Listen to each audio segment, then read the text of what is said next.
Yeah, that second part coming up at around about 6 o'clock. Clinton, let's get into the title race then, because Jamie Carragher saying there that Arsenal can still respond. Of course, it's a huge game on the weekend, isn't it?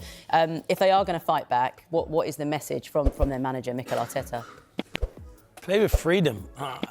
I covered the game on the weekend against Bournemouth. There was no freedom. There's no pace in the team. They were lackluster. The fans were getting frustrated. And I'm thinking, and I understand Arsenal are not like in Man City where they can open teams up because they having some of their flair players are missing. The likes of Eze's just coming back from injury. Odegaard was missing. They missed Saka. The one player in particular who I think they miss is Timber. I think Timber's been a huge blow for them at right back, and they just look like they're nervous. I don't buy this when people say you're tired. You're not tired. Nowhere near are you tired. You're mentally not tired. You're not tired. What it is just they're just nervous at the moment, and they've been in this situation many a times and they never crossed the line. And I know people are talking about them every time they have a defeat. And Bournemouth were outstanding and had a game plan. And I think any other team that's playing Arsenal, speak to Areola because his game plan worked a treat. But they just looked lackluster. Arsenal didn't create stuff. Can they still win the Premier League? Yes, they can. Can they go to Man City and get a result? 100% they can go there and get a result. But at the moment, the form is worrying, and Arsenal fans are starting to worry big time, because if Man City do go and beat them on Sunday, I make Man City favourites to go on and win the Premier League without a shadow of a doubt. And I've been saying it all season. I still thought it was Man City. And then he slowly changed to Arsenal when they have the few of those draws. But now, come April... You seem to keep changing your mind. No, I still think Arsenal, they're in the driving seat. Arsenal are in the driving seat at the moment because you look, they got the points on the board and stuff like that. So they're still in the driving seat, but you got to look at Pep's record in April. That is when Premier Leagues are decided. After that international break, you ask anyone who's won the Premier League, that last international break, that is when the Premier League title gets decided. And Man City at the moment are flying and Arsenal are going backwards. And that is why Arsenal fans are worried. Just on Arteta, I know it's easy to say in hindsight, but What did you make of his words pre-game ahead of the Bournemouth match, where he was saying to fans, bring your lunch, bring your dinner? Was he building it up too much? Did this Bournemouth game need the manager to... his players, because they could have extended the gap early before City even played. If they had been 12 points, we were talking about it on Soccer Saturday, everyone said it would have been over. I don't think it still would have been over. I still think there was a lot for them to do, but it would have put big pressure on Man City to get the result against Chelsea. I think he was having a joke, wasn't he? Bring your breakfast, bring your lunch, bring your dinner. But they didn't bring any of that to the game. They definitely didn't, and Bournemouth brought everything. They bought everything and took the takeaway and went home, to be fair. They were outstanding, so they didn't bring that. And I think he was trying to make it light-hearted, not to put pressure on his team. But the pressure is mounting on his team at the moment, and he knows that. It's because they've been in this situation and they haven't quite got across the line. If this is the biggest opportunity in my... I'd say in my, what can I say? In the times I've been watching it, this is the biggest opportunity that Arsenal have to go and win the Premier League. Because next season, all the other teams will improve and will be better. But when you've had this much of a bigger gap, you have to be converting that and trying to win the Premier League title. It's going to be difficult now because they're going have to go to the Etihad not good form.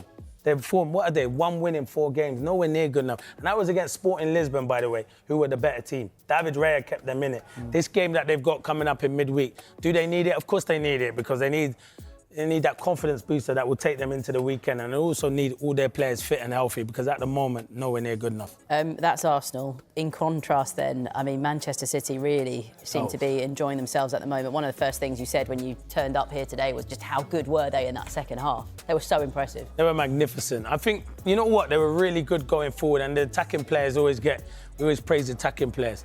Let's talk about Mark Guéhi and O'Reilly. They're outstanding. Mark Guéhi's been one of the signings of the season, by the way, him and Anton Semenyo. But why is O'Reilly in that position? He is in the centre-forward position. And it does help Haaland's being occupied by 2 defenders. But he's been doing this all season. I think that's his 10th goal of the season from a fullback. That's ridiculous numbers. He's an outstanding talent, O'Reilly. And he's not really naturally a left-back. He can play in midfield, but he gets into big areas. I think he's fantastic, O'Reilly. And, yeah, their defenders stepped up. And then, yeah, it was just a ridiculous performance. And they were so poor in the first half. I can guarantee you Pep had some choice words to say that. But in the second half, That was vintage Man City. I mean, they had a number of players who stepped up. Obviously, I asked Jamie Carragher about Ryan Cherky there. Oh, it was when Manchester City needed something, he managed to find some moments of magic. He's the X factor. He says he likes to entertain and he's one of the best. What I like about him is he can talk the talk, but he also walks the walk. I used to talk the talk, but I didn't always walk the walk. So I hold my hand up and say I spoke too much, but I didn't always deliver. He delivers. He's an outstanding player. And you heard what Pep said. What I like about Ryan Cherky is he plays at his pace and he'll try tricks and flicks. And he's an entertainer. And we like that in the game. He's at such a young age. And when he's dribbling, he's 100 miles an hour, but he knows when to slow it down. Other players don't know when to slow it down. He makes the game at his tempo. And you know, I paid money to go and watch him play. That's what we want in the game. We want entertainers. He's great. And I think when he's gonna cross, dribbling. And he plays that little ball into Mark Gay. Yeah, Gay's touch is outstanding. But the weight of the pass has to be brilliant. He's a fantastic player. He's gonna be one of the signings of the season at such a young age for the amount of money they paid to Lyon for him. Top draw. Yeah, I mean, I can't agree more, really. It's a joy to watch him play, isn't it? He's so exciting. You don't quite know what he's going to do next with the ball, which is great. It's 10 assists now for Ryan Cherky in the Premier League, and that is the best minutes per assist ratio of any player in the Premier League this season. So he has, and I guess from the start of the season, he did struggle a little bit to cement his place in the side. I'm not sure Pep Guardiola talked a couple of different times around how do we fit him in the team because of his work rate off the ball, but also his ability on the ball. And I think that's something that he has improved at this season. His out of possession work is fantastic. It was brilliant yesterday. Look at but then this, I mean, it's one of those goals where you almost let out one of those little groans because it was just a couple of great bits of skill and then the setup. Dave, you know what he is? He's two-footed. He was taking corners with his right foot as well. You don't get that in this game. Yeah, you can be two-footed, but you have one strong foot. You don't know what's his strongest foot. It could be his right foot, it could be his left foot. He's a super talented individual. What a great bit of business that is.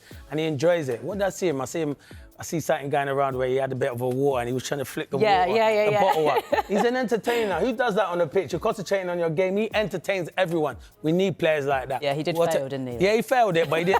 he said he don't mind failing that because he didn't fail on the pitch, and that's where he's judged on the pitch. But yeah, what a player. I love watching him, and yeah, he's so impressive. He's been unreal. But Dave makes a good point. When he first came in, I thought, would he adapt to the Premier League? It takes time, and then as a manager, I can guarantee you, Pep, he does frustrate Pep. But those players like that can frustrate you because they can also win you games like he did yesterday. Just quickly then, what happens on Sunday? Oh.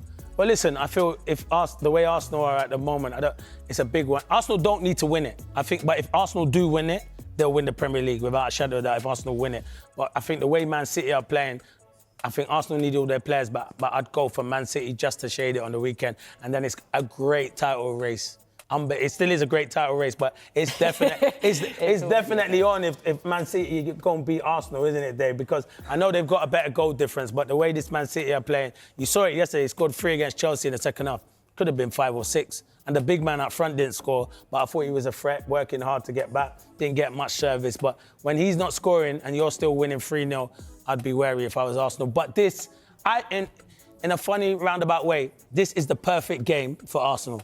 I think this is the perfect game. I don't think you want to play any other team than Man City, and people might say it's crazy. No, because when you've just had bad results like you've had, go toe-to-toe with the team that are chasing you, and if you beat them, you know you basically won it. So for me, if I was in that Arsenal dressing room, I'd be like, bring it on the weekend. Okay. All right, Gooners, as you all saw, that performance raised some serious concerns. I'm not going to sugarcoat it. Against AFC Bournemouth, we looked flat, slow, and honestly a bit lost at times. No intensity, no real cutting edge. And yeah, that's worrying at this stage of the season. But let's not run too far with the narrative. Saying it's just nerves? Not having that.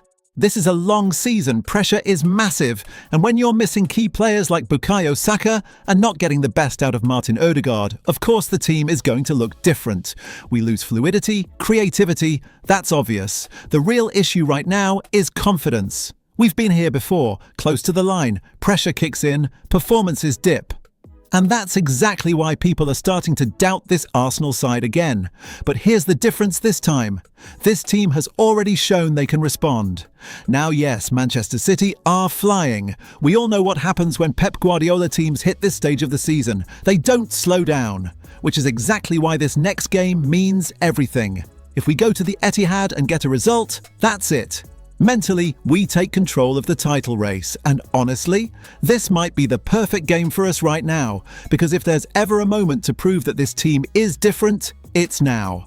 So tell me, Gooners, are you still backing this team? Or are you starting to feel that same old doubt creeping in? Leave your opinion here in the comments, and if you're new here, subscribe so you don't miss the next videos. Come on, you Gunners!